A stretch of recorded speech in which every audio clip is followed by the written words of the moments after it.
With April 15th around the corner, many are wondering what to expect under the new Trump administration. Some members of the president's own party are actually expressing frustration that changes in the tax code aren't coming fast enough. Joe Dimino with Fresh Start Tax joins us now. Change to the tax code, though, Joe, can't go very quickly, right? It's a huge, mammoth undertaking, isn't it? Yeah, the tax code is actually 74,000 pages long with 3.7 billion words in it. Wow. So it's really voluminous. It's billion with a B. Yeah, with a B, Oh my yes. goodness. So for any changes to happen, it can't just happen with a stroke of a pen. It's got to happen through a vote in Congress. There are a lot, though, of proposed changes that President Trump wants to implement. It'll be slow going to change the code and have actual tax reform. But he has started on some things with an executive order, right? Yeah. He, with the executive order, he actually wants to go in a certain direction. So people talk, I don't know if you've heard in the past about a flat tax. He's trying to flatten the tax, not make it a flat tax.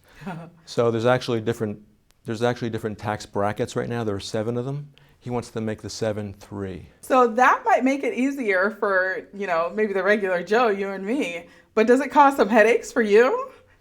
Not really. Well, part of the headache would be when he's trying to raise also the standard deduction.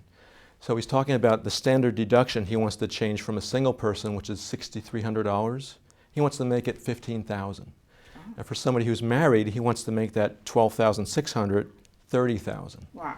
So how that affects people is that they can't write off their mortgage interest or their property taxes anymore. Oh, so that could hurt. That could hurt. Wow. But then again, it could be good too, because the standard deduction will be so high that it'll help a lot of people too. I see. He also wants to bring down the corporate tax, right? The corporate tax, 35% right now, he wants to bring it down to 15%, which will help a lot of corporations. He wants to bring corporations back into this country. A lot of them are fleeing the country, so that's going to help out a lot of people. There's some changes to Obamacare, the Affordable Care Act as well. Well, the Affordable Care Act says that if you don't have health insurance, you're going to be penalized on your tax return. So it's another tax or another penalty, if you will, that's going to show up in addition to your normal income tax. So this year it actually progressed to $695 per person in the household, or 2.5% of your household income, whichever is greater. So that's the new law. Yeah.